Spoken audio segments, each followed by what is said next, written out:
नमस्कार दोस्तों। हम मार्क्सिज्म आफ्टर मार्क्स डिस्कस कर रहे थे।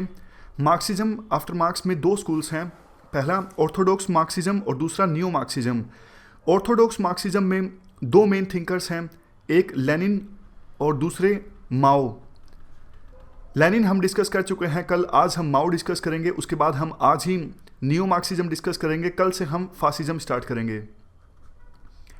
माओ देखो पहले ऐसे पर्सन हैं जो एशिया की कंडीशंस के हिसाब से मार्क्सिज्म को मॉडिफाई करते हैं।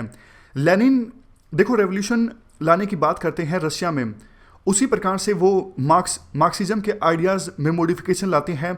लेकिन माओ काम करते हैं चाइना में, चाइनीज़ लीडर हैं माओ, तो वो मार्क्सिज्म में मॉडिफिकेशन करते हैं एशिया की कंडीशंस के हिसाब से। और जो माओइज्म है वो कम्युनिज्म का काफ़ी प्राग्मेटिक फॉर्म है और ये काफ़ी सक्सेसफुल फॉर्म भी है। आप सोच के देखिए, कम्युनिज्म तो रशिया में इस्टाब्लिश हुआ, यानी यूएसएसआर में इस्टाब्लिश हुआ और उसके बाद डिसइंटीग्रेशन हो गया, चल नहीं पाया कम्युनिज्म वहाँ पर। लेकिन कम्युनिज्म जो चाइना में इस्टाब्लिश हुआ वो अभी तक चल रहा है। तो इसका रीज़न यही है, माओ ने जो फेरबदल किया मार्क्सिज्म में, वो फेरबदल काफ़ी ज़्यादा सफल रहा। माओ देखो मार्क्स से भी प्रभावित है और मैकियावेली के आइडिया से भी प्रभावित हैं। हम एक एक करके डिस्कस करते हैं कैसे माओ ने मार्क्सिज्म के आइडियाज़ में फेरबदल किया। मार्क्सिज्म देखो कैपिटलिज्म के अगेंस्ट है, लेकिन माओइज्म जो है वो फ्यूडलिज्म के अगेंस्ट है। जो फ्यूडल लॉर्ड्स होते हैं जिनके पास ज़मीन होती है और जो सबसे मजदूरी करवाते हैं, उनका शोषण करते हैं, इस प्रकार के सिस्टम के अगेंस्ट है माओ। मार्क्सिज्म कुछ नहीं बोलते हैं कॉलोनिज्म के बारे में, यह हमने कल भी डिस्कस किया था। कॉलोनीज़ में लोगों का जो शोषण हो रहा है, जो अत्याचार हो रहा है, उसके बारे में कुछ नहीं बोलते मार्क्स। लेकिन माओइज्म जो है वो बहुत ही ज़्यादा एंटी इंपीरियलिस्टिक है, यानी माओ आवाज़ उठाते हैं बहुत ही स्ट्रॉन्ग ढंग से इंपीरियलिज्म के अगेंस्ट, कॉलोनिज्म के against. Next point of difference देखो ये है, माओ जो है वो नेशनलिज्म को इनकॉर्पोरेट कर लेते हैं अपने आइडियाज़ में, जबकि मार्क्सिज्म जो है वो नेशनलिज्म के अगेंस्ट हैं। याद कीजिए कल हमने क्या डिस्कस किया था। मार्क्स कहते हैं नेशनलिज्म जो है वर्कर क्लास की एकजुटता को कमज़ोर करता है, इसलिए मार्क्सिज्म नेशनलिज्म के अगेंस्ट है। लेकिन माओ अपने आइडियाज़ में नेशनलिज्म को शामिल कर लेते हैं। नेक्स्ट पॉइंट ऑफ डिफरेंस, माओ ने देखो डायलेक्टिक्स के कंसेप्ट को चेंज कर दिया। माओ ने कहा दो तरह के डायलेक्टिक्स हैं, एक है एंटागोनिस्टिक डायलेक्टिक्स और दूसरा है नॉन एंटागोनिस्टिक डायलेक्टिक्स। आपकी स्क्रीन पर जो दिख रहा है आपको, दो तरह के डायलेक्टिक्स हैं माओ के हिसाब से।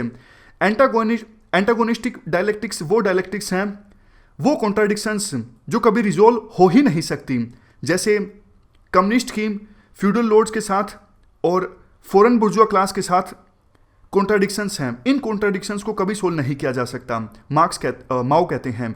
लेकिन माओ के हिसाब से जो नॉन एंटागोनिस्टिक डायलेक्टिक्स है, इसमें वो कॉन्ट्राडिक्शंस आती हैं, कम्युनिस्ट की कॉन्ट्राडिक्शंस लोकल बुर्जुआ क्लास के साथ।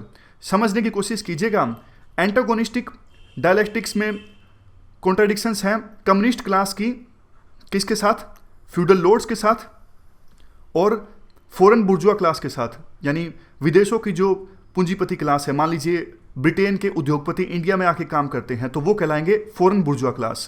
इन कॉन्ट्राडिक्शंस को कभी सोल्व नहीं किया जा सकता, यानी कम्युनिस्ट के जो इश्यूज हैं फॉरेन बुर्जुआ क्लास के साथ और फ्यूडल लॉर्ड्स के साथ, उन इश्यूज को कभी रिजोल्व नहीं किया जा सकता। आप इस स्लाइड में देख लीजिए, आपको आसानी से समझ में आ जाएगा। लेकिन दूसरी तरफ जो नॉन एंटागोनिस्टिक डायलेक्टिक्स हैं, इनमें वो कॉन्ट्राडिक्शंस शामिल होती हैं जिनको रिजोल्व किया जा सकता है। माओ के हिसाब से कम्युनिस्ट की लोकल बुर्जुआ क्लास के साथ नॉन एंटागोनिस्टिक कॉन्ट्राडिक्शंस हैं, यानी ऐसी कॉन्ट्राडिक्शंस हैं जिनको सोल्व किया जा सकता है। समझ गए? मान लीजिए माओ ने चाइना में ये सब बातें कही थी। माओ का कहने का अर्थ ये था कि यूएसए का कोई उद्योगपति चाइना में काम कर रहा है, तो कम्युनिस्ट की उस चाइना के उद्योगपति के साथ जो कॉन्ट्राडिक्शंस हैं वो कॉन्ट्राडिक्शंस हैं एंटागोनिस्टिक, उन्हें सोल्व नहीं किया जा सकता। लेकिन चाइना में कम्युनिस्ट की किसी लोकल पूंजीपति क्लास के पर्सन के साथ जो कॉन्ट्राडिक्शंस हैं वो है नॉन एंटागोनिस्टिक कॉन्ट्राडिक्शंस और उन्हें सोल्व किया जा सकता है। तो ये माओ का कंसेप्ट है एंटागोनिस्टिक डायलेक्टिक्स का और नॉन एंटागोनिस्टिक डायलेक्टिक्स का। मार्क्स ने ऐसा कोई कंसेप्ट नहीं दिया था। नेक्स्ट पॉइंट ऑफ डिफरेंस ये है, मार्क्स देखो एक ही रेवोल्यूशन की बात करते थे, लेकिन माओ तो परमानेंट रेवोल्यूशन की बात करते हैं।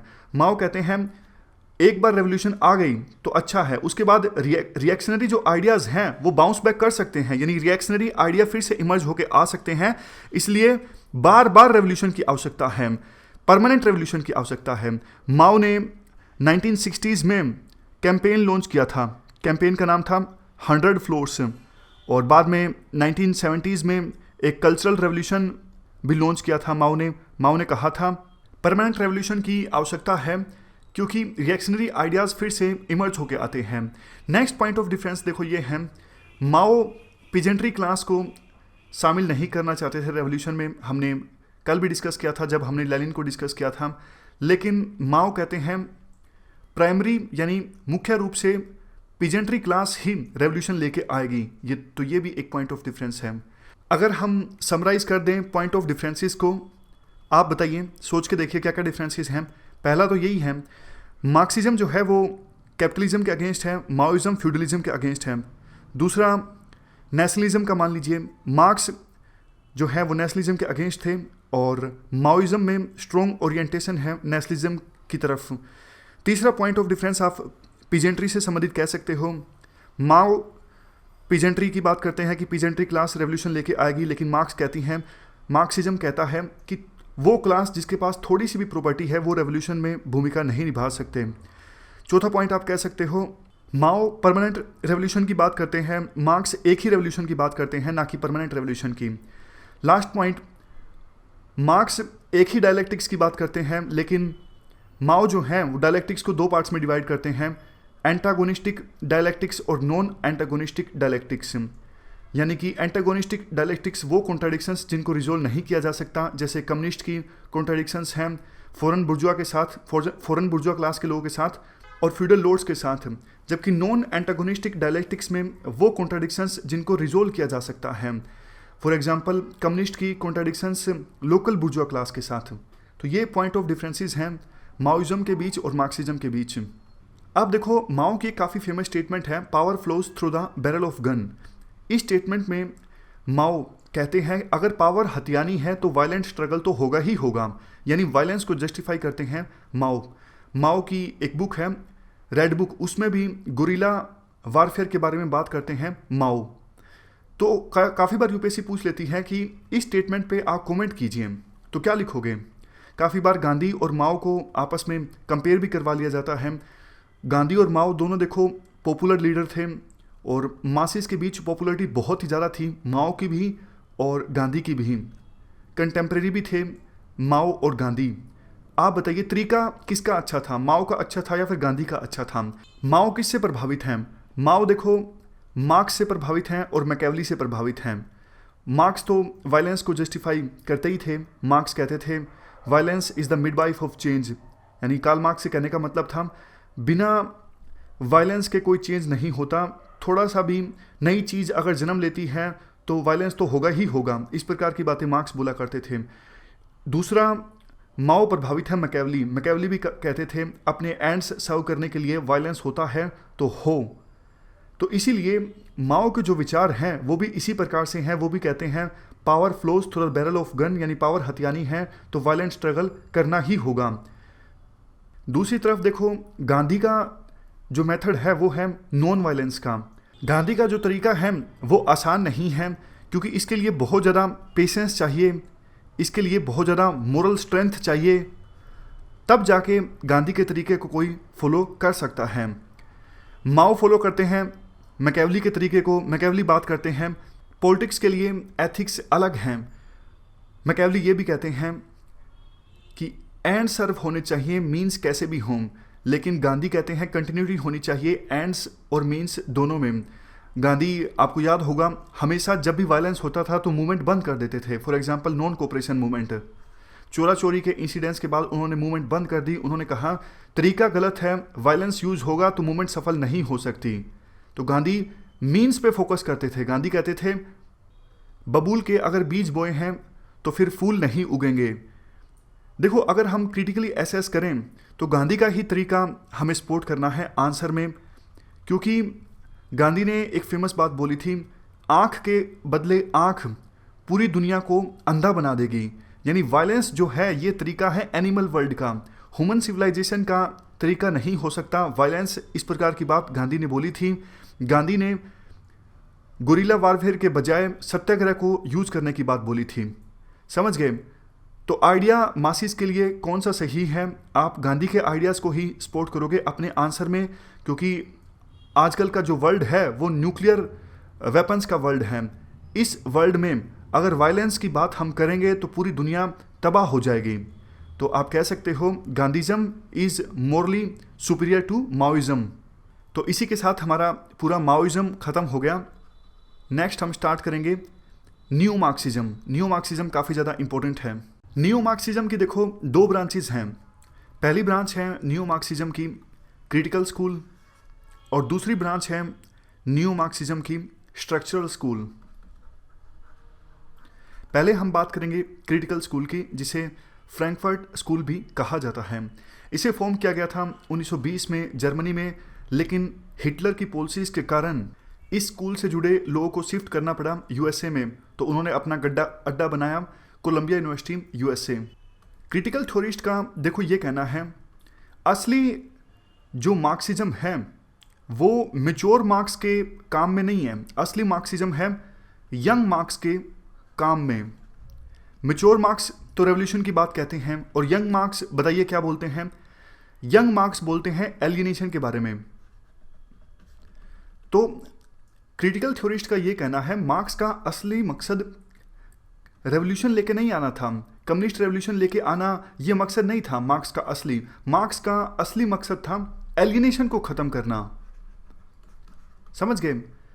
क्रिटिकल थ्योरिस्ट कहते हैं रेवोल्यूशन आने के बाद यूएसएसआर में या फिर ईस्ट यूरोपियन कंट्रीज़ में जिस प्रकार से पावर कॉन्सेंट्रेट हो गई, मार्क्स ऐसा कतई नहीं चाहते थे।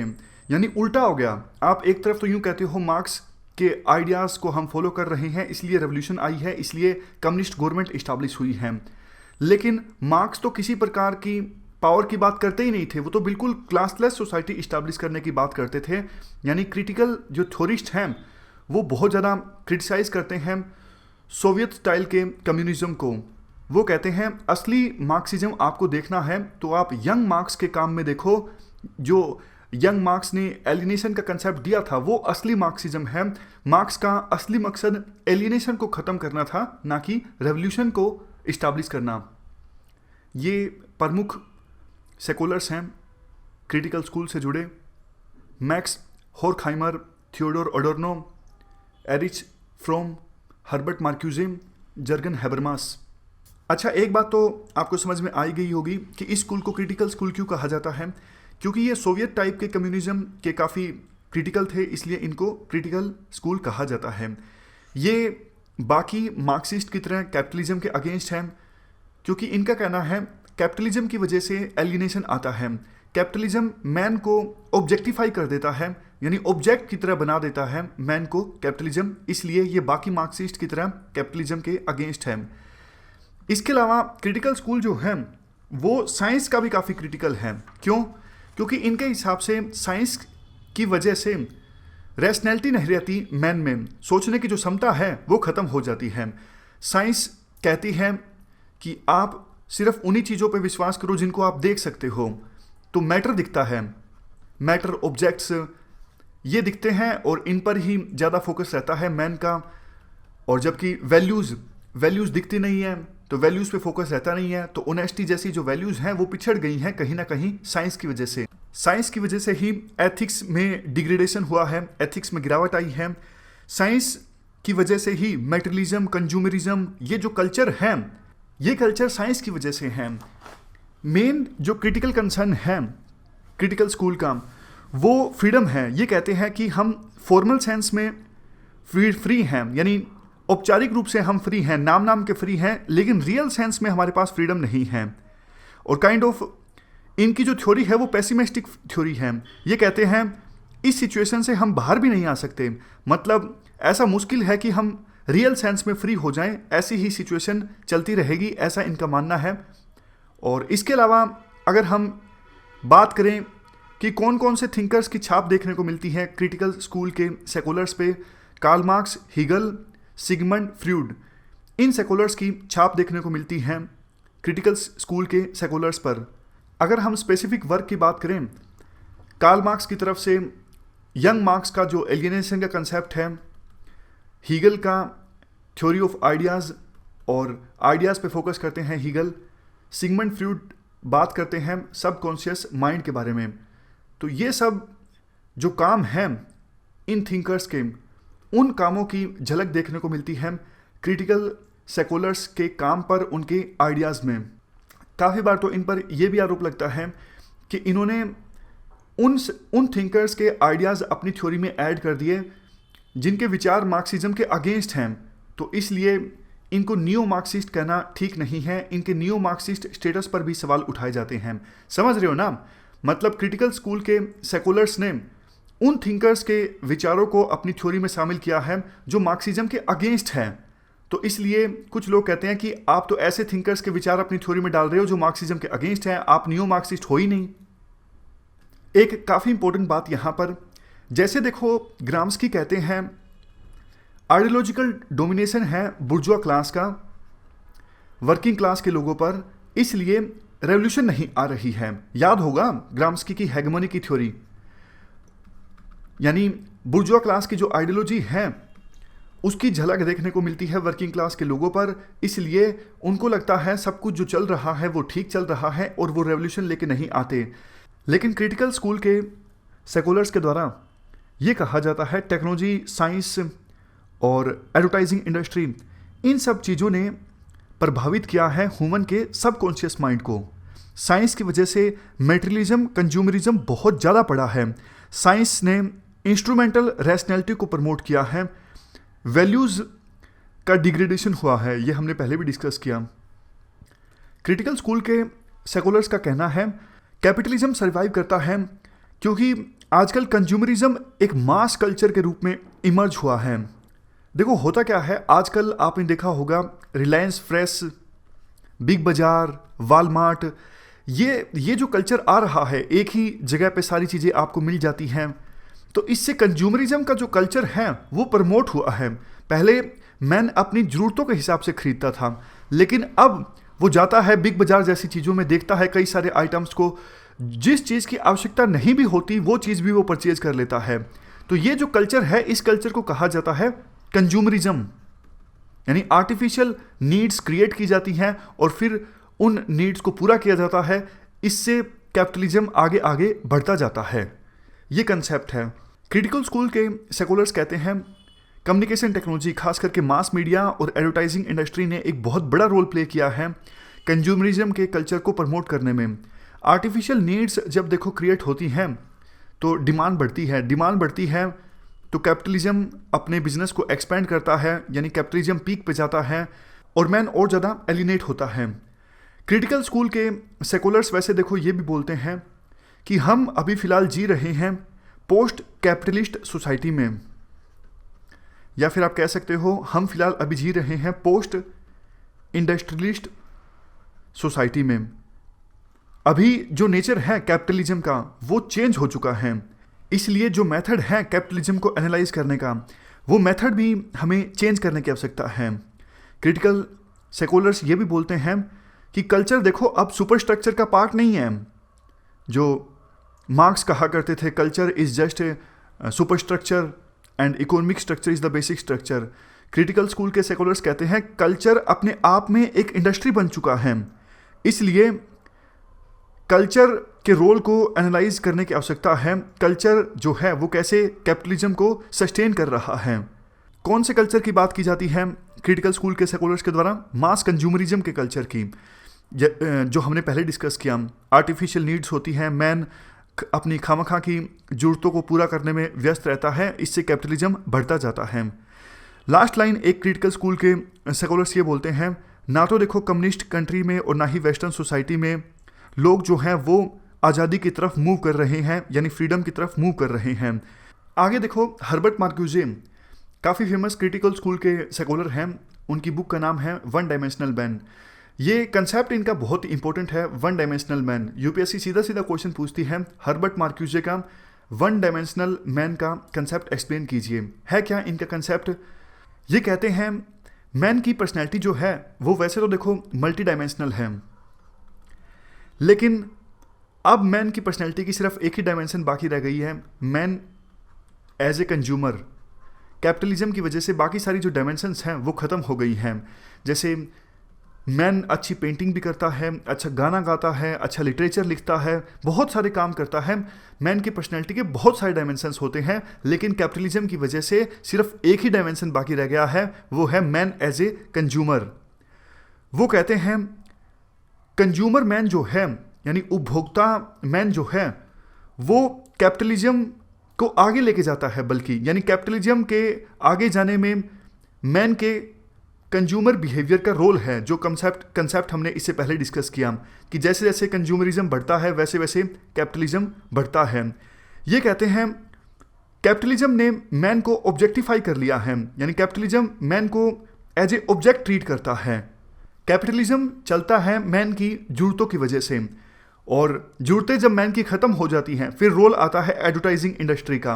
एडवर्टाइजिंग इंडस्ट्री मैन की ज़रूरतों को पूरा होने ही नहीं देती, बार बार टीवी पे ऐड आती है, मैन को लगने लगता है जिस चीज़ की उसे आवश्यकता होती भी नहीं फिर भी वो एडवर्टाइजमेंट देख के उसे लगता है कि ये चीज़ खरीदनी चाहिए। तो आर्टिफिशियल नीड्स पैदा हो जाती हैं, उन्हें पूरा करने के पीछे मैन भागने लगता है और कैपिटलिज्म सर्वाइव करता है। लेकिन मैन अपनी फ्रीडम को लूज़ कर देता है। कैसे? देखो, आर्टिफिशियल नीड्स पैदा हो गई, मतलब जिस चीज़ की आपको आवश्यकता ही नहीं उस चीज़ के पीछे आप भाग रहे हो, तो इसके लिए आपको और ज़्यादा मेहनत करनी पड़ेगी ना, आपको और ज़्यादा काम करना पड़ेगा ताकि आप अपनी ज़रूरतों को पूरा कर सको। ऐसी ज़रूरतें जो आपकी वास्तव में ज़रूरतें हैं ही नहीं, एडवर्टाइजिंग इंडस्ट्री ने वो आपकी ज़रूरतें बना दी हैं। उन ज़रूरतों को पूरा करने के लिए आप और ज़्यादा मेहनत करोगे, और ज़्यादा काम करोगे, और ज़्यादा आप काम करोगे तो आपके पास फ्रीडम है कहाँ? मतलब सारा दिन आप काम ही करते रहोगे तो आपकी जो दूसरी हॉबीज़ हैं, फॉर एग्जांपल लिटरेचर, म्यूजिक, उन सब हॉबीज़ को आप कब पूरा करोगे?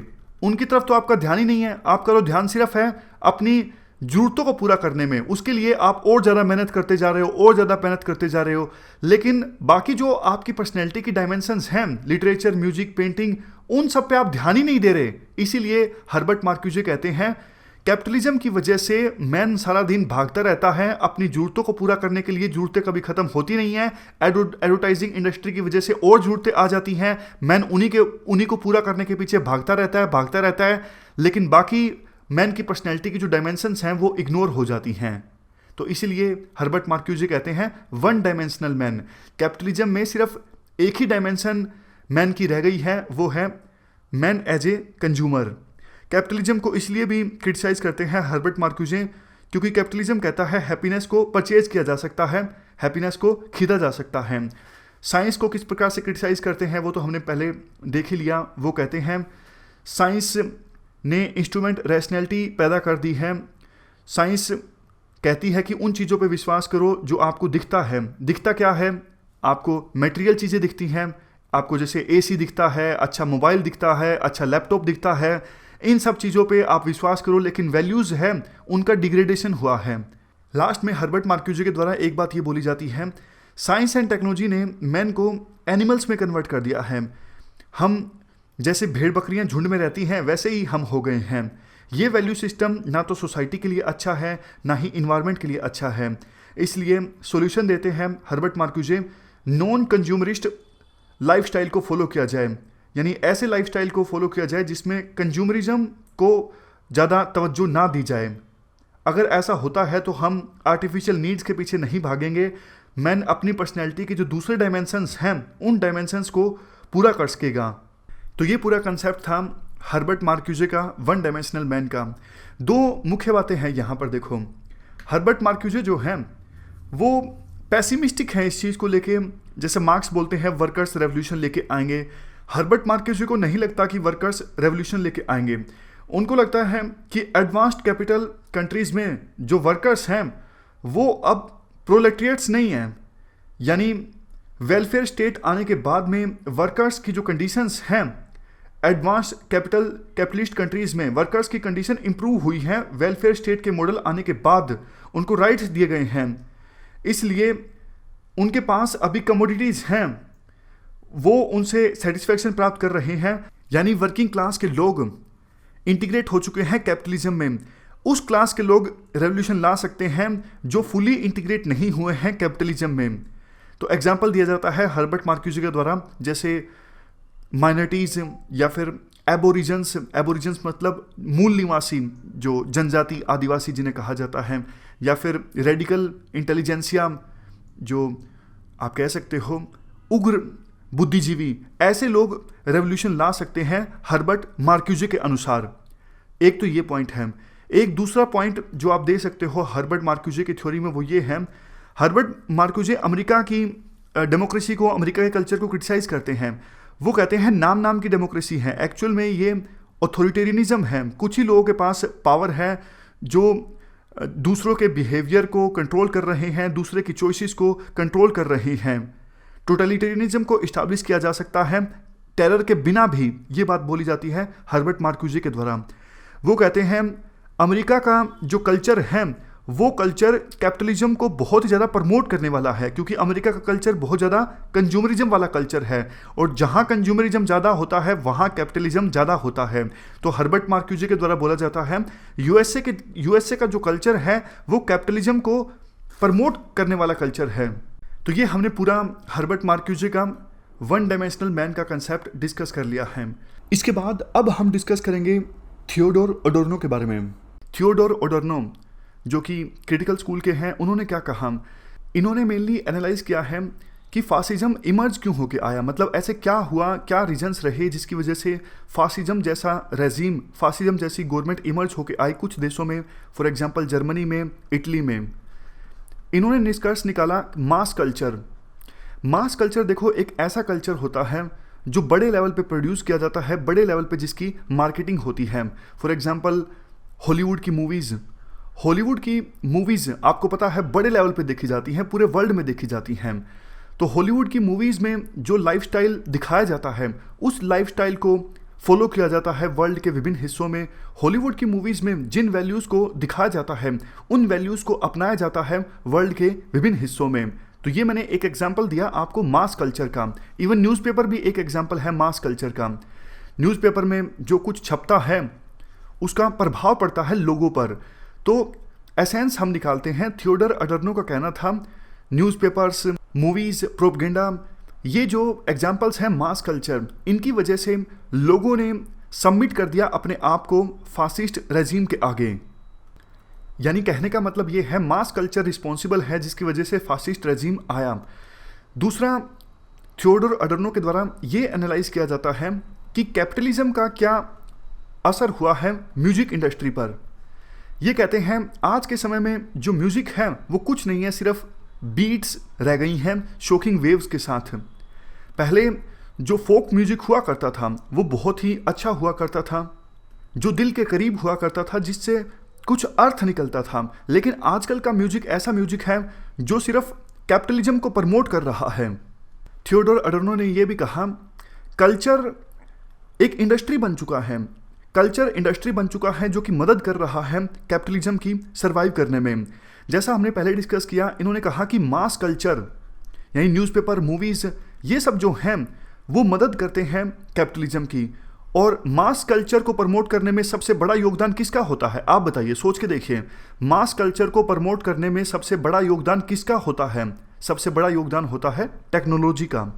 टेक्नोलॉजी जितनी ज़्यादा अच्छी होगी उतना ही मास कल्चर ज़्यादा बड़े स्केल पर प्रमोट किया जा सकता है। जैसे देखो अमेरिकन कल्चर जो है उसे कंट्रोल किया जा रहा है बड़ी बड़ी ऑर्गेनाइजेशंस के द्वारा। बड़ी बड़ी वो ऑर्गेनाइजेशंस जो इंटरनेट वेबसाइट्स को ऑपरेट करती हैं, ऐसी ऑर्गेनाइजेशंस जो न्यूज़पेपर प्रोड्यूस करती हैं, ऐसी ऑर्गेनाइजेशंस जो मूवी बनाती हैं, इन सब चीज़ों में वैल्यूज़ परोसी जाती हैं और उन्हीं वैल्यूज़ को अमेरिका की जनता के द्वारा फॉलो किया जाता है। यानी बड़ी बड़ी ऑर्गेनाइजेशंस के द्वारा अमेरिका के कल्चर को कंट्रोल किया जा रहा है। इसीलिए कहा जाता है कल्चर जो है वो अपने आप में एक इंडस्ट्री बन चुका है जो कि मदद कर रहा है कैपिटलिज्म को सर्वाइव करने में। एसेंस निकालते हैं, आपको क्या समझ में आया? इनका ये कहना था मास कल्चर यानी बड़े स्केल पर वैल्यूज़ परोसी जाती हैं जनता के सामने टेक्नोलॉजी के माध्यम से। जनता को बताया जाता है कि आप इन वैल्यूज़ को अपनाओ। और ये कौन डिसाइड करता है? ये अमेरिका की बड़ी बड़ी ऑर्गेनाइजेशंस डिसाइड करती हैं। तो इनडायरेक्टली वो क्या कर रही हैं? इनडायरेक्टली वो सोसाइटी को कंट्रोल कर रही हैं टेक्नोलॉजी की सहायता से, मास कल्चर की सहायता से। तो बड़ी बड़ी ऑर्गेनाइजेशंस जब सोसाइटी को कंट्रोल करेंगी तो सोसाइटी में जो लोग हैं वो रेवोल्यूशन क्यों लेके आएंगे? यानी वो उनको लगेगा जो कुछ चल रहा है सब कुछ ठीक चल रहा है, और इसीलिए कैपिटलिज्म भी चलता रहता है। नेक्स्ट थिंकर है हमारे क्रिटिकल स्कूल के मैक्स होर्खहाइमर। इनकी 2-3 बातें इंपॉर्टेंट हैं। इन्होंने कहा, देखो आज के समय में मैन पॉलिटिकली पैसिव और इंटेलेक्चुअली इनएक्टिव हो गया है। फिर से बोलता हूं, इन्होंने कहा कि मैन आज के समय में इंटेलेक्चुअली इनएक्टिव और पॉलिटिकली पैसिव हो गया है, क्योंकि मास स्केल पे जो कल्चर परोसा जाता है जनता के सामने, एग्जाम्पल मास कल्चर का क्या है? हॉलीवुड की मूवीज़ या फिर न्यूज़पेपर्स, ये एग्जाम्पल हैं मास कल्चर के। बार बार मैं इसलिए बताता हूं ताकि बिल्कुल आपको रट जाए। तो इन्होंने कहा कि मास कल्चर की वजह से लोगों का माइंड वॉश हो चुका है।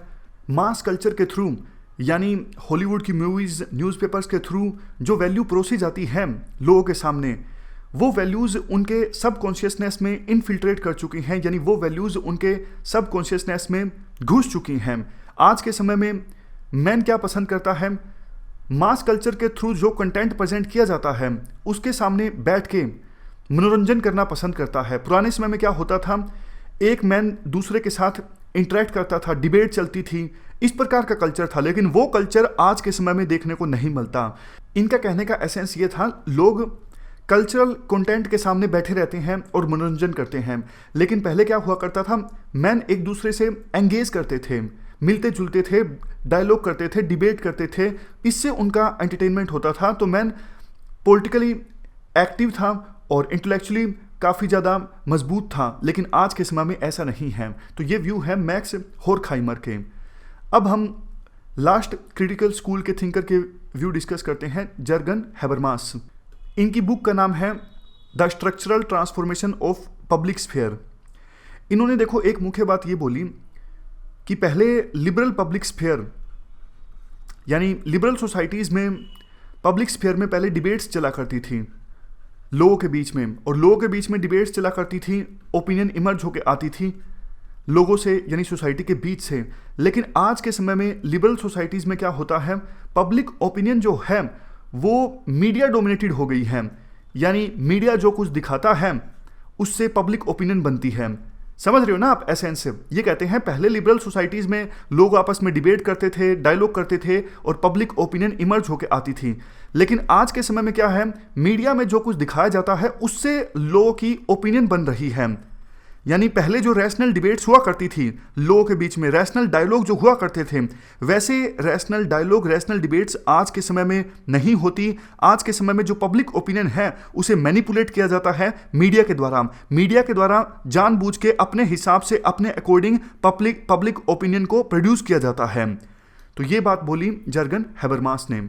तो इस प्रकार से हमने क्रिटिकल स्कूल के थिंकर्स के व्यू पॉइंट्स को डिस्कस किया। हमने डिस्कस किया हर्बर्ट मार्क्यूजे के व्यू को, हमने डिस्कस किया जर्गन हैबरमास के व्यू को, हमने डिस्कस किया थियोडोर अडर्नो के व्यू को, हमने डिस्कस किया मैक्स होर्खहाइमर के व्यूज़ को।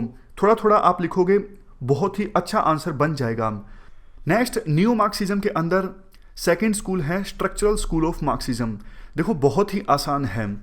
जो स्ट्रक्चरल स्कूल के थिंकर्स होते हैं, फॉर एग्जाम्पल मार्क्स, ग्राम्स्की और लुइस अल्थुजर, ये थिंकर्स स्ट्रक्चर्स का सहारा लेते हैं सोसाइटी को स्टडी करने के लिए। स्ट्रक्चर्स का सहारा लेते हैं पर्टिकुलर फेनोमेनन को स्टडी करने के लिए। नहीं समझे? बिल्कुल आसान है। मार्क्स क्या कहते हैं? मार्क्स कहते हैं इकोनॉमिक स्ट्रक्चर बेसिक स्ट्रक्चर है, बाकी जो चीज़ें हैं वो सुपर स्ट्रक्चर्स हैं। For example cultural, state, politics, सब कुछ वो सुपर स्ट्रक्चर्स में शामिल हैं।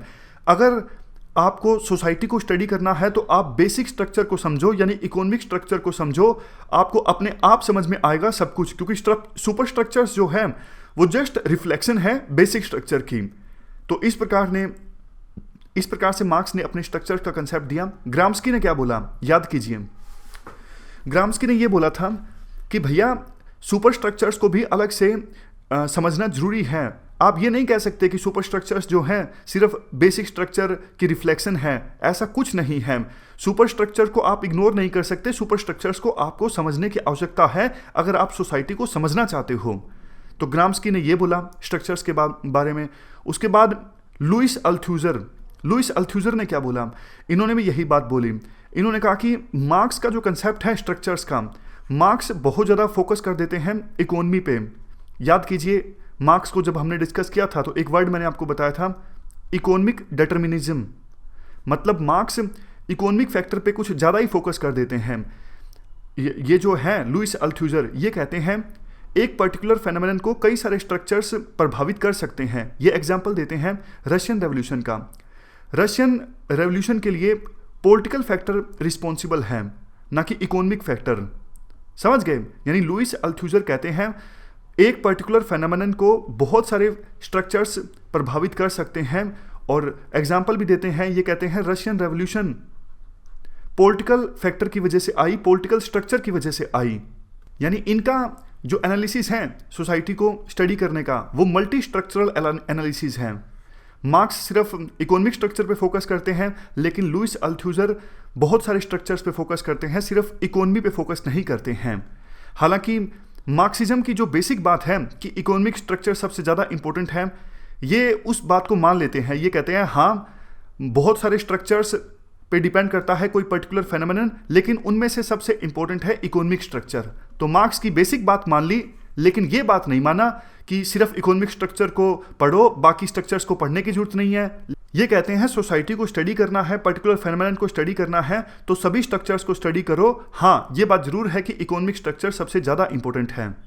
लुईस अल्थुजर एक बात ये भी बोलते हैं कि रियल मार्क्स जो हैं वो मेच्योर मार्क्स हैं। आपको याद होगा क्रिटिकल स्कूल वाले क्या कहते हैं? क्रिटिकल स्कूल वाले ये कहते हैं रियल मार्क्स जो हैं वो यंग मार्क्स हैं। यंग मार्क्स का जो एलियनेशन का कंसेप्ट है वो मेन है, वो रियल मार्क्स है, ये कहा जाता है क्रिटिकल स्कूल वालों के द्वारा। लेकिन लुईस अल्थुजर कहते हैं नहीं, ऐसा कुछ नहीं है, जो मेच्योर मार्क्स थे वो रियल मार्क्स हैं। तो ये हमने डिस्कस कर लिया स्ट्रक्चरल स्कूल्स को। मैं बिल्कुल एक आउटलाइन दे देता हूं आपको, ताकि 1 मिनट में आपको सारा कुछ समझ में आ जाए जो हमने डिस्कस किया। हमने डिस्कस किया मार्क्सिज्म आफ्टर मार्क्स को। इसमें 2 स्कूल्स हैं, पहला है ऑर्थोडॉक्स मार्क्सिस्ट और दूसरा है नियो मार्क्सिस्ट। ऑर्थोडॉक्स मार्क्सिस्ट में हमने पढ़ा लेनिन के बारे में और माओ के बारे में, और दूसरी तरफ नियो मार्क्सिस्ट में 2 टाइप्स हैं। पहला है क्रिटिकल स्कूल, जिन्हें फ्रैंकफर्ट स्कूल भी कहा जाता है। क्रिटिकल स्कूल के अंदर कौन कौन हैं जो हमने अभी भी डिस्कस किए? हर्बर्ट मार्क्यूजे हैं, मैक्स होरखाइमर हैं, जर्गन हैबरमास हैं, थियोडोर अडर्नो हैं, ये 4 हैं मेन। उसके बाद नियो मार्क्सिस्ट के अंदर ही दूसरा टाइप है स्ट्रक्चरल के अंदर मार्क्स खुद हैं, ग्राम्स्की हैं और अल्थुजर हैं, लुईस अल्थुजर। समझ में आ गया? अच्छा, थोड़ा सा जल्दी से मैं आपको रटवा देता हूँ। सोशलिज्म में भी हमने ऐसे ही डिस्कस किया था।